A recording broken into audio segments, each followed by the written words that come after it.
prosesnya mulai dari OSM sampai PAN, kemudian materialnya misalnya aluminium cocok dikerjakan menggunakan plasma gas machining atau chemical machining.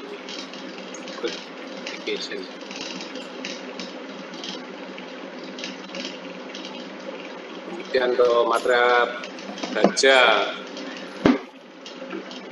yang bisa dikerjakan menggunakan ECM, DHM, IBM, dan plasma gas machining.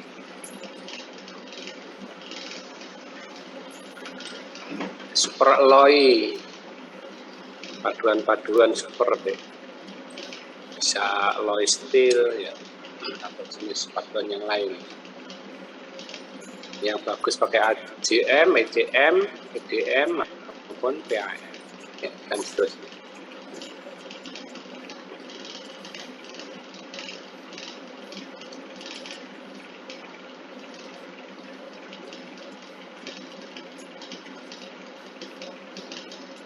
Ya, yang jelas jangan sampai salah ke not applicable.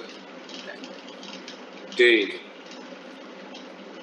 Misalnya EDM untuk mengerjakan plastik, EDM untuk mengerjakan plastik ya tidak bisa, makanya D not applicable.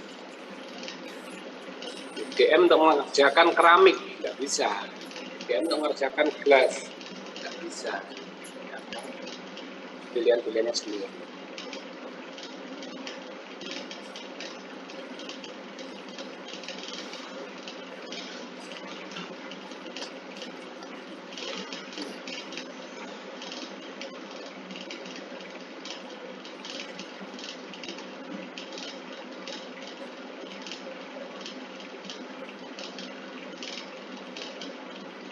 Ya kadang orang nggak tahu material plastik diminta dikerjakan di EDM apa ada ya, karena ketidaktahuan. Saya dapat kerjaan itu biasanya kadang ya orang bawa plastik, terus ada lagi orang yang seperti bawa bata putih itu di profile ini. Nggak bisa pakai EDM, kayak pakai cut wire EDM nggak bisa. Dan seterusnya ya.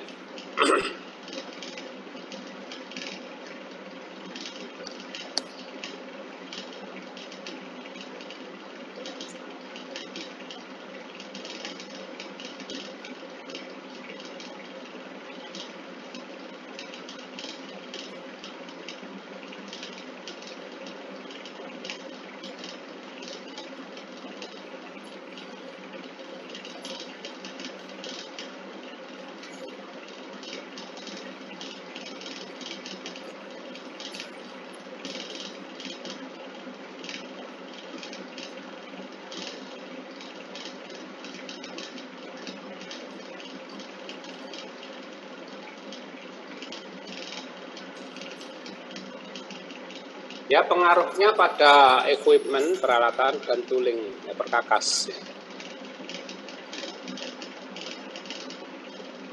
Prosesnya ultrasonic machining misalnya. Tool wear ratio perbandingan keausan pahat ya, 10. Itu rumus dari tool wear ratio-nya adalah yang di bawah. Volume benda kerja yang dikerjakan terhadap volume pahat yang dikerjakan. Di volume work material remover rate terhadap volume of tool electrode removal rate ya, electrode removal rate, jadi sama. Intinya itu benda kerja mengalami rate of metal removal,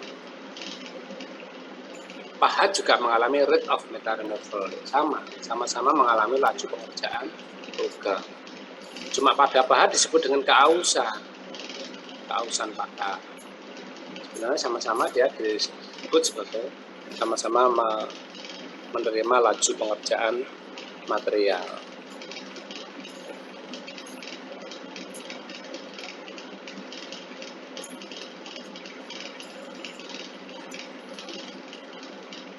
Kalau tool wear rasionya 10 ya, tinggal masukkan angka 10-nya di situ.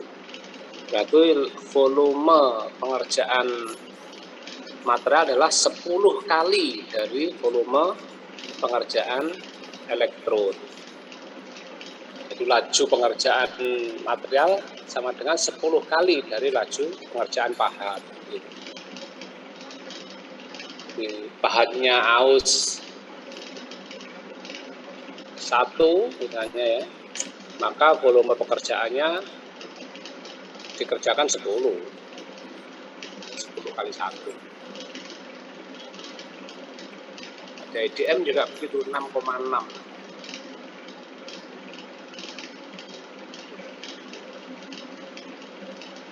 Apa itu paling besar Pak? Itu kondisi ekstrim. Kondisi ekstrim. Artinya kalau parameternya bisa diatur lagi ya, dia bisa lebih kecil.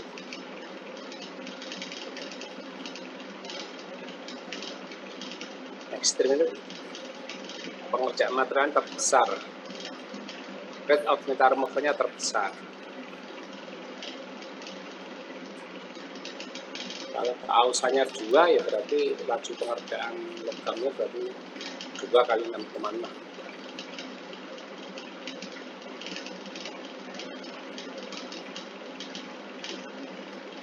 Kemudian machining medium contamination, jadi kontaminasi dari permesinannya. Jadi lihat itu no problem, tidak ada masalah ya. Normal problem ya umum maksudnya ya. Critical problem itu masalah. Semua ada efeknya. DM itu normal problem, tidak masalah DM. Kalau lihat baunya, bau sekitarnya pada saat dia bekerja itu ya bau menyengat, menyengat EDM. Apakah dia menggunakan minyak EDM yang asli atau dia pakai kerosin minyak tanah. Ada juga orang itu ya biosolar itu digabung sama oil digabung sendiri. Baunya bau solar sama. Makanya pada electrostat machining untuk EDM, sinking EDM ya, bukan wire cutting EDM. Yang sinking EDM itu biasanya orang menggunakan biosolar sama oil tadi. Nah, baunya menyengat, makanya ada prosesnya dia menguap terus ya. Biosolarnya itu menguap karena EDM itu temperaturnya bisa sampai 8.000 derajat Celcius. Menurut teorinya 8.000 hingga 12.000 kalau di atas 8.000 derajat Celcius. Teorinya. Artinya benda kerjanya juga menguap, sebagian leleh dan menguap, sebagian juga jadi geram, jadi chips yang terbawa pergi oleh cairan dielektrikum. Kemudian cairan dielektrikumnya sendiri, ya tadi solar tadi, misalnya solar plus oil tadi, atau kerosin minyak tanah plus kerosin tadi plus oil tadi, ya, itu juga ada yang menguap. Jadi minyak tanahnya menguap atau solarnya menguap plus olinya juga menguap, jadi bau.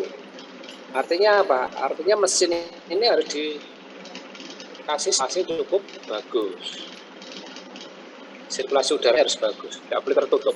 Nah, masalahnya apa? Masalahnya pada EDM ini kalau tertutup artinya kontrol panelnya adalah kalau terbuka ya, kalau terbuka artinya tidak dikasih AC ya, tidak dikasih AC, kontrol panelnya panas. Ya, kontrol panelnya panas. Kalau panas dia cepat rusak.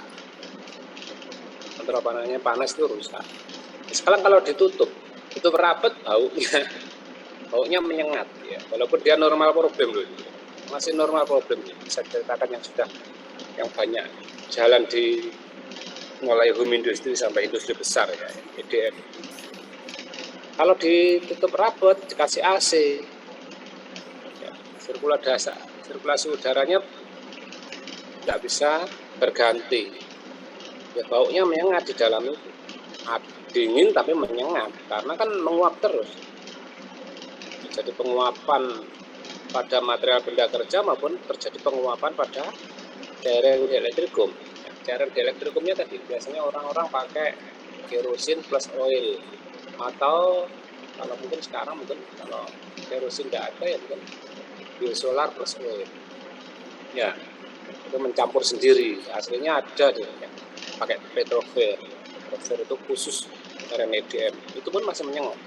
Jadi pakai petrofer pun juga masih menyengat. Jadi harus sirkulasi.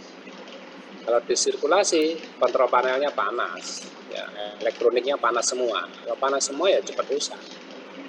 Kalau disekat, operatornya ya nggak kuat di dalam ruang mesin. Luar biasa. Pengaturannya untuk EDM-nya agak susah. Makanya kalau Anda bisa mau modifikasi, ya kontrol panelnya dimasukkan di ruang berpendingin AC, yang mejanya di luarnya, ya, supaya baunya bisa langsung hilang. Ya.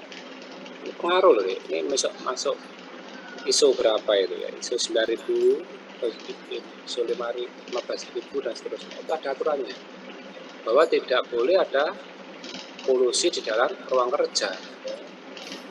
Yang mengikuti standar itu K3, kesehatan dan keselamatan kerja itu juga. Semuanya ada konsekuensinya, makanya dibutuhkan banyak rekayasa nanti setelah Anda aplikasi di industri. Safety untuk keamanan ya. OSM no problem, PAM no problem, EDM normal problem.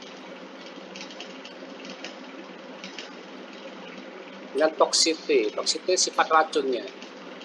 Nah, EDM kan normal ya, normal. Tapi kalau di dalam terus ya nggak kuat. Normal problem. Ya. Lainnya no problem. Yang bermasalah adalah EDM. Normal problem. Artinya sebenarnya masih ada ya, ada problem. Tidak ada sama sekali. Ya. Lagi polusi udara kalau ruang tertutup. Ya. Kalau dikasih exhaust, ya exhaust itu ditarik udara dari dalam keluar supaya pergantian udaranya bagus. Ya, biasanya kontrol panelnya yang panas, karena dia minta di ruang beraksi tadi. Nah, itu adalah masalah-masalah yang ada di contoh masalah yang ada di industri.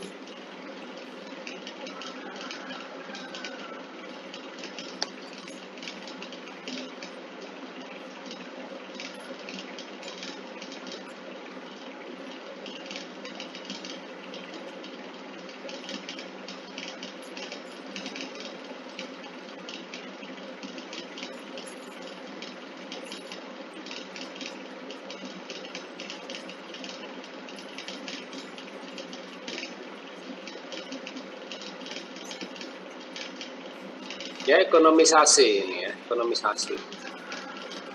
Ya, disimak sebentar.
Ya, ini adalah ekonomisasi. Yang pertama adalah capital investment, ya, investasi awal itu. Artinya investasi awal bisa pembelian mesin. Kalau usaha mesin seperti ini kan awalnya itu pembelian tanah atau gudang untuk proses produksi, untuk proses pekerjaan, kemudian mesin. Setelah mesin biasanya pemasangan listrik. Investasi awal itu kalau mau bikin usaha untuk modern machining, gudang, kemudian listrik sama mesin itu sudah bisa berjalan.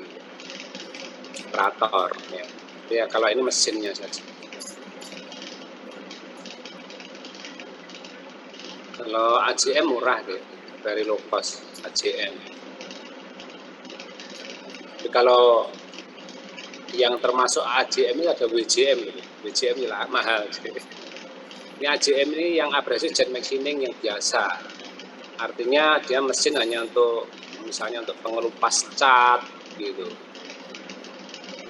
untuk pembersih cat tuh. Dibersihkan itu AJM biasa ini, murah. Kalau abrasive water jet machining kan very high, sangat tinggi. Ini AJM yang biasa, bukan AWJM. Kalau AWJM yang mahal. AWJM mahal.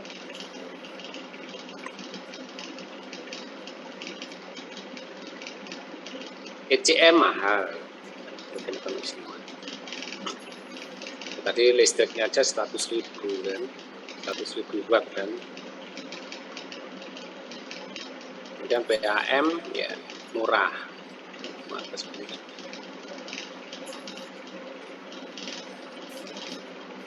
DDM medium, LBM juga medium. Jadi yang sekarang yang masih eksis yang mana Pak?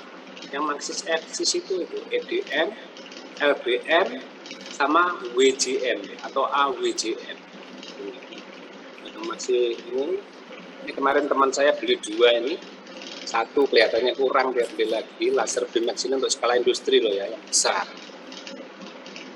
Jadi home industri loh deh, jangan kira kan industri besar. Nah, industri dia punya laser beam machining skala industri 2 unit. Baru datangkan lagi, belum 1 bulan. 1 unit masih jalan dan menjalankan lagi untuk laser beam machining. Generasi kedua, untuk keduanya. LBM ini masih eksis. Plasma ini jarang, tapi masih ada, tapi tidak banyak menguntungkan deh. Terus sekarang EDM masih rame, EDM banyak yang punya masih.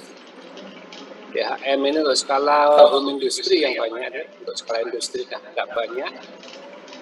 ECM sudah jarang-jarang karena saya investasinya sangat mahal ya. Terus AJM ini yang paling laris sekarang adalah AWJM, abrasive water jet machining. Iya, dia termasuk very high. Tekanannya bisa sampai 60.000 PSI, sampai ada juga yang 90.000 PSI. Pertimbangannya kalau sama-sama mahalnya, apakah beli AWJM atau LBM? Iya, AWJM kalau saya. LBM ini masih keluarkan panas, ini ramah lingkungan gitu. Abrasive water jet machining, lingkungannya bersih, dingin ya. Yang paling murah paling nggak sekarang 1,2. AWJM ini bisa memotong semua jenis material, baik konduktor maupun isolator. AWJM bersih lingkungan, ramah lingkungan. Nah, ini masih menunjukkan panas loh di panas tinggi. Saya udah di piring ini. Kalau pekerjaan halus ya IDM deh. Pekerjaan halus, bikin mold yang halus. Bikin mold 2D loh ya, 2 dimensi loh ya. Kayak IDM. Kalau multi-3D ya pakai CNC milling itu ya, konvensional milling, tapi yang CNC milling. Lo itu sekarang mungkin yang kurang kecil, sekarang yang besar tapi yang CNC konvensional milling ini bisa non CNC ya, lo. Kemudian tooling and fixture ya, atas dan alat bantu. Fixture itu alat bantu. Alat bantu ya alat bantu pencekaman. Alat bantu pencekaman. Ini saya desainnya untuk kadang-kadang misalnya disebut dengan flexible fixture. Yang multi fixture ada flexible fixture.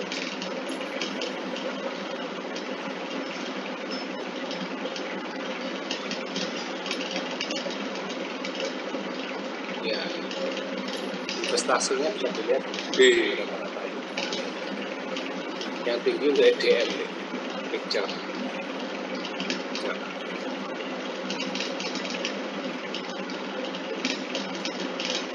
Ya karena macamnya banyak kalau EDM. Ada sistem pemegang benda kerja yang mahal.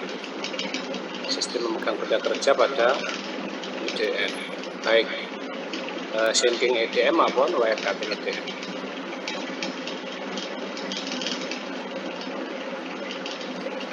Dan power requirement, daya yang dibutuhkan. BM itu very low cost. BAM juga very low cost powernya. Yang tinggi adalah ya, CHM ya, GM medium. Medium untuk EDM. Kemudian efisiensi D itu medium. Ya, kita lihat untuk ACM, ini ACM bukan AWJM kan? D ya. Masih tinggi. Kemudian pakai EDM juga baik. LBM very high, sangat efisien, cepat tadi. Jadi mengerjakan LBM ini, kalau pakai LBM ini istilahnya setengah jam, kalau pakai EDM ini ya bisa 3 jam. 3 jam baru setengah jam saja selesai. Bahkan ini hanya 15 menit selesai, ini bisa 3 jam kerjaannya. Kalau ini dikerjakan 5 jam ya bisa 15 jam. Kalau wire cut ini memang kerjanya non-stop.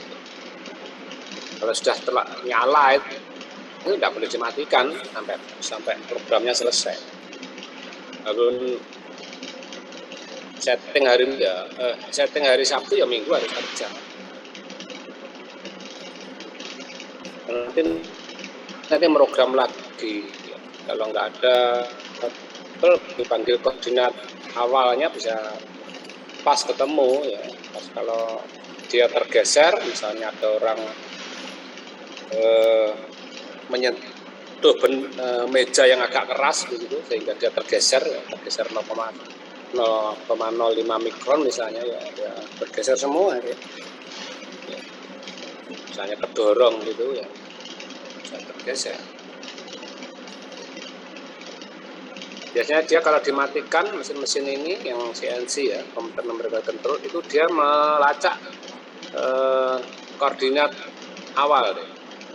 Jadi misalnya Anda ngeset 0,0-nya di titik A, maka pada saat mesin itu mati atau powernya mati tiba-tiba, PLN-nya mati tiba-tiba, atau Anda matikan begitu ya, dia 0,0-nya itu masih ada. Bisa dipanggil 0,0 lagi ya, asal benda kerja tidak diturunkan loh ya, benda kerja nggak boleh diturunkan. 0,0 dipanggil lagi ya sudah, dia akan kembali ke 0,0 lagi, motong lagi. Nah motong lagi bisa pakai dry run itu tidak usah motong, tidak usah jalankan dulu, jalan tapi dia tidak motong, pura-pura motong gitu. Nanti sudah mendekati posisi yang akan dipotong, di halt atau dihentikan sementara, kemudian dipotong, dimasukkan. Misalnya itu wire-nya dipasang atau tool-toolnya itu dipasang, kemudian dijalankan lagi. Jadi posisi bukan dryeran lagi, tapi betul-betul cutting, betul-betul motong, bisa. Asal benda kerja tidak turun, meja tidak terdorong orang yang lalu lalang ke situ. Ya, itu posisi biasanya masih fix ya, masih tetap. Asal benda tidak turun dan tidak tergerak, tidak ada getaran yang sangat berarti di sekitar mesin, ya tadi panggil lagi masih bisa ketemu lintasan yang terakhir tadi, yang tiba-tiba listrik mati. Kalau CNC milling biasanya kalau tahu hari Sabtu itu disiapkan untuk setting up yang besar, proses pekerjaan besar, nanti diperkirakan Senin pagi itu selesai gitu. Ya. Operatornya tidak ada, penjaganya tidak ada, mesin kondisi jalan. Hari Minggu nggak ada orang, ya jalan mesin. Senin pagi selesai diperkirakan. Kalau nggak ada trouble, misalnya listrik padam dan seterusnya, tidak diakali. Ya, biasanya ada. Kalau untuk 3 shift ya, shift malam itu potong besar, nanti shift siang dia potong kecil-kecil. Misalnya di wire cutting itu kalau maupun di mesin CNC milling gitu ya, itu diatur sedemikian rupa. Siang tuh potong yang kecil-kecil, nanti pada saat malam ya dia potong yang besar. Termasuk hari Minggu ya potong besar.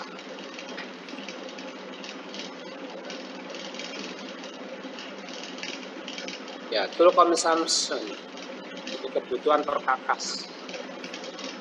Consumption itu bisa material habis tadi, itu bisa masuk di tool consumption.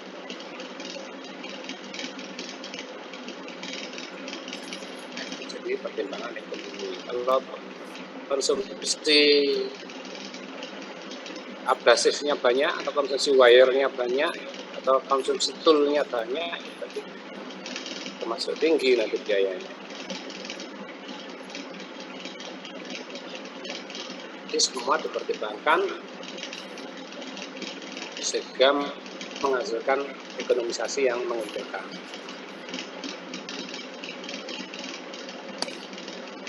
Ya, bonus untuk ini.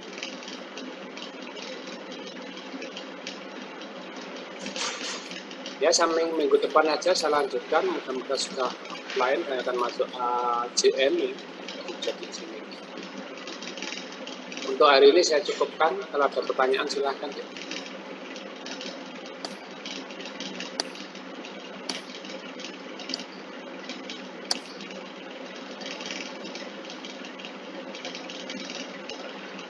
Ada pertanyaan? Saya lanjutkan minggu depan, mudah-mudahan sudah offline. Ini yang tidak tahu ya. Ini untuk Surabaya Raya ini level 3 soalnya. Masih Pak. Iya, silakan deh. Boleh izin minta ke grafik yang ini Pak, yang power versus MRR itu Pak. Ini tadi. Iya.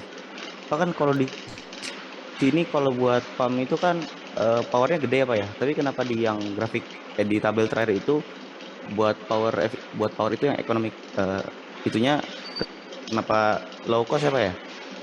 Ini kan hanya untuk material remover rate-nya,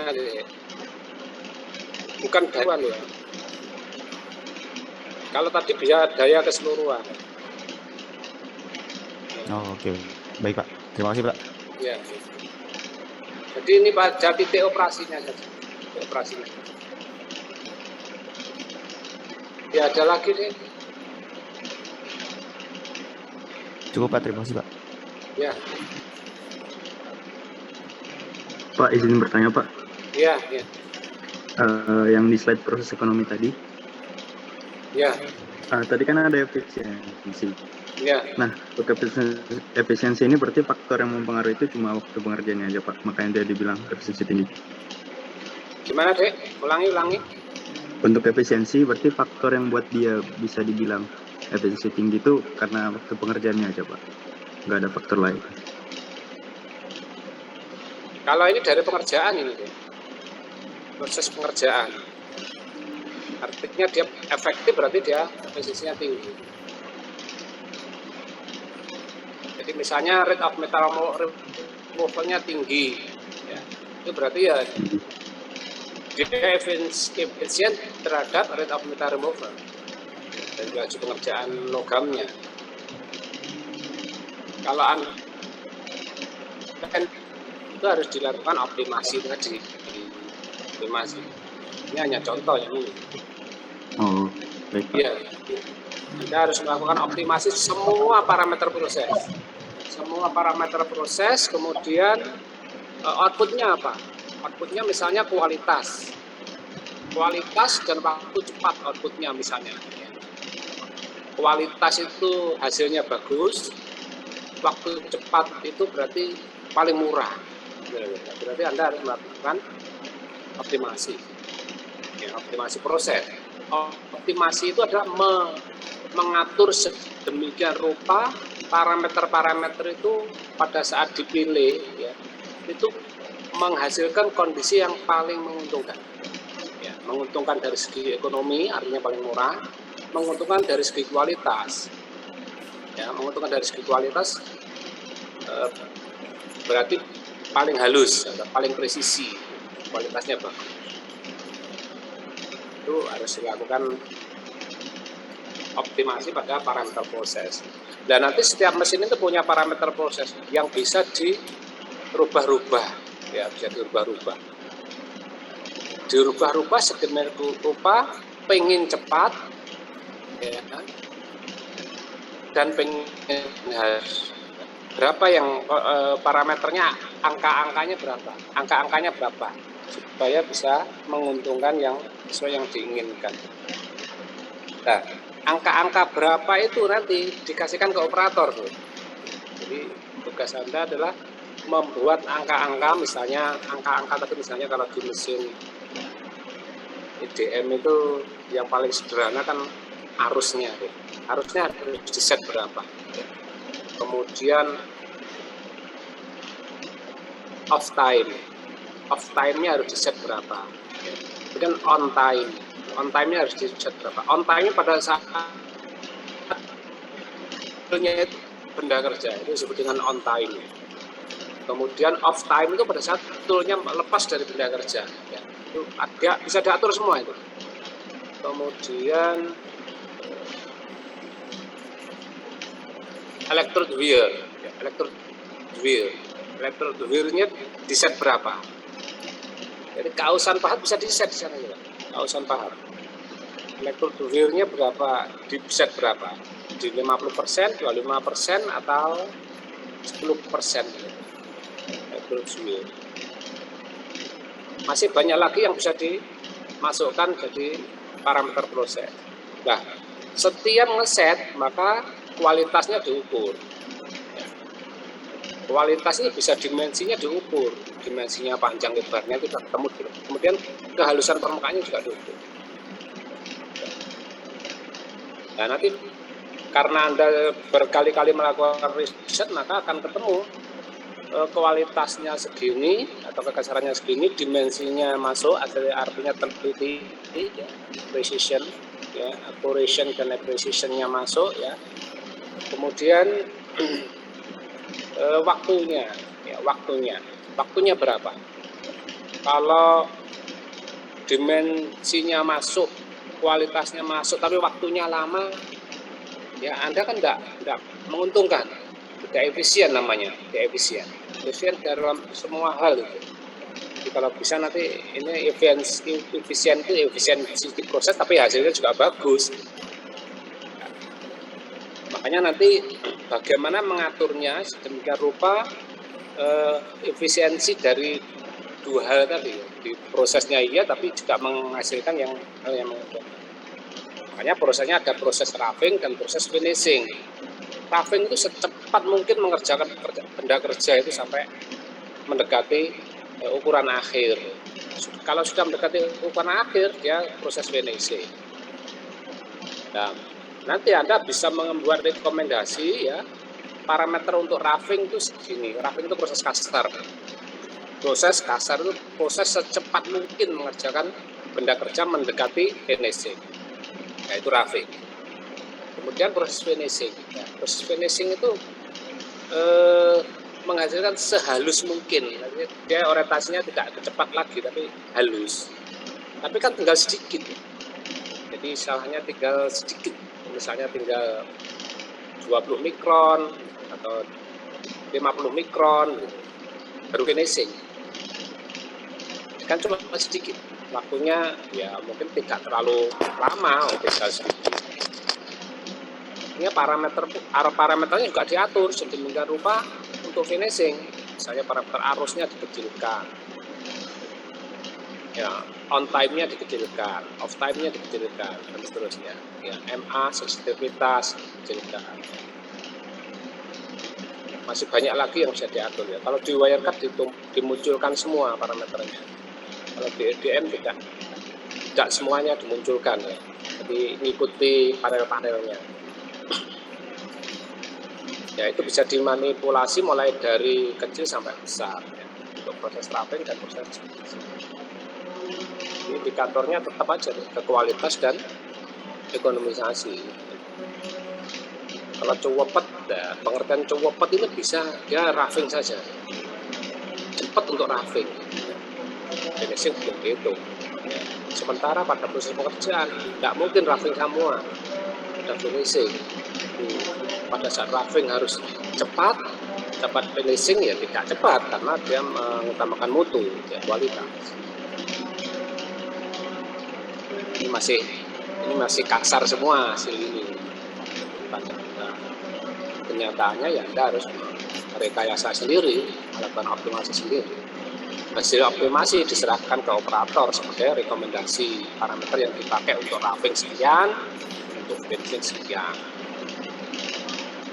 Apa semua material sama, Pak? Enggak. Nanti semua jenis material berbeda, Anda kemungkinan membuat rekomendasi baru lagi. Ya. Tidak semua material sama. Rekomendasi untuk material, misalnya untuk material baja, itu rekomendasinya seperti ini. Untuk material aluminium, rekomendasinya seperti ini. Itu menurut saya. Dia harus diikuti oleh operatornya. Ya, itu orang engineer atau sarjana teknik ya, tapi harus melakukan hal-hal seperti itu. Jadi kalau pengen pabriknya tidak rugi istilahnya ya, kualitasnya bagus dan cepat ya, sehingga harga jualnya dari produk yang bersangkutan adalah kompetitif pasar. Jadi mampu bersaing, kompetitif itu mampu bersaing ya. Tidak hanya bisa menjual produk tapi mahal ya, tidak laku ya. Kalau bisa kan kualitas bagus tapi harga murah, itu yang tidak mudah. Ini nanti akan hubungannya dengan efisiensi proses pengerjaan. Efisiensi itu waktunya paling cepat kalau roughing. Tapi finishing kan tidak hanya waktu itu yang dikejar, itu kualitas. Oke, itu adalah sepintas tentang pengalaman-pengalaman yang ada di lapangan. Ada lagi pertanyaannya? Saya boleh izin bertanya? Iya, silakan deh. Di bagian slide yang shape application itu Pak, yang bagian pembuatan lubang, Iya. Nah di sini kalau yang bagian describe itu artinya proses tersebut tidak bisa digunakan untuk mengerjakan hal tersebut ya Pak. Misalnya kayak ACM berarti tidak bisa digunakan untuk membuat lubang gitu. Yang mana deh Mas Dewi? Kalau bagian yang di strip itu artinya prosesnya itu tidak bisa digunakan Strip. untuk menggunakan bagian yang di strip Pak. Strip apa itu? Yang di strip misal yang tidak ada hurufnya Pak. Oh ini toh. Iya Pak, itu ya, berarti misalnya gitu ya Pak. Ya, itu berarti tidak diriset, tidak diteliti karena kemungkinan besar ya nggak bisa. Misalnya USM ya, USM suruh bikin 0,025 nggak bisa deh. Nah, makanya dia juga nggak diriset. Tanda minus ini ya, maksudnya. Ya, ini nggak diriset sama. memang tidak diperuntukkan. Misalnya DM Pak pakai bikin ini ya nggak bisa. Cuma teknologi baru adalah small drilling EDM ya. Itu pun nggak sampai segini. Paling 0,5 mili, 0,0 ya. Bisa EDM. Ada small drilling EDM sebenarnya. EDM ini banyak, sinking EDM, small drilling EDM, wire cutting EDM, dan masih banyak lagi jenisnya. Ini memang nggak bisa kalau untuk bikin lubang seperti ini, nggak bisa. Small drilling EDM aja 0,5 paling besar, paling kecil itu. 0,3 jarang, 0,5 orang berani mau drilling EDM. Itu 1 cm 200.000 sampai 250.000 deh drillingnya deh. 1 cm kedalaman sekitar 250.000 harganya untuk drilling EDM, untuk small drill EDM. Materialnya udah keras biasanya, makanya cukup mahal. Ini nggak diteliti karena ini lebih kecil dari 0,025 ya. Ukuran sangat small, sangat kecil ya. Artinya memang nggak bisa, nggak bisa. Misalnya AJM-nya cuma banyak kan hanya untuk cat gitu. Mobil mau dicat, mobil lama, tak lihat hanya pakai ini, pakai AJM ini. Terus pipa-pipa yang berkarat sebelum dicat itu sama dia di AJM ini. Jadi mengkilat lagi, setelah mengkilat dia dicat gitu. Kasih pelapis pelindung, dipakai lagi AJM. Artinya yang di-strip berarti tidak diteliti ya. Atau kemungkinan memang sudah tidak mungkin bikin yang aneh-aneh. Mesin yang ada ini ternyata harus milih yang ada angkanya karena ini sudah di riset, hasil risetnya orang-orang terdahulu. Oke, ada lagi nih? Terima kasih, Pak. Iya.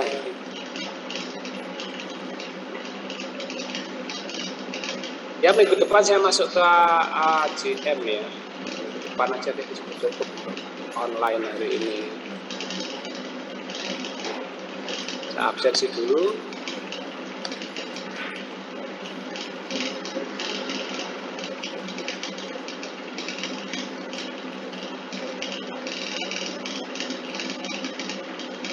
Banyak loh pesertanya ini 38.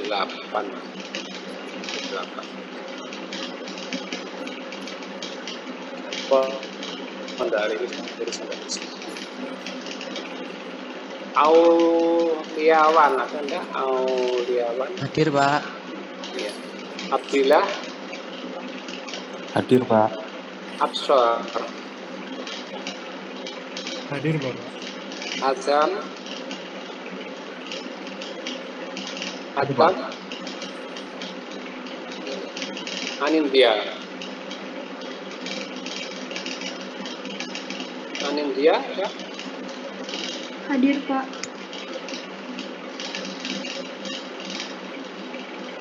Hadir, Pak. Iya, iya. Arno. Billy. Hadir, Pak. Billy. Gabung apa enggak ini? Halo. Halo. Sela. Sela. Hadir, Pak. Hadir, Pak. Derivata. Hadir, Pak. Kevin. Kevin. Dwi Ari. Hadir, Pak.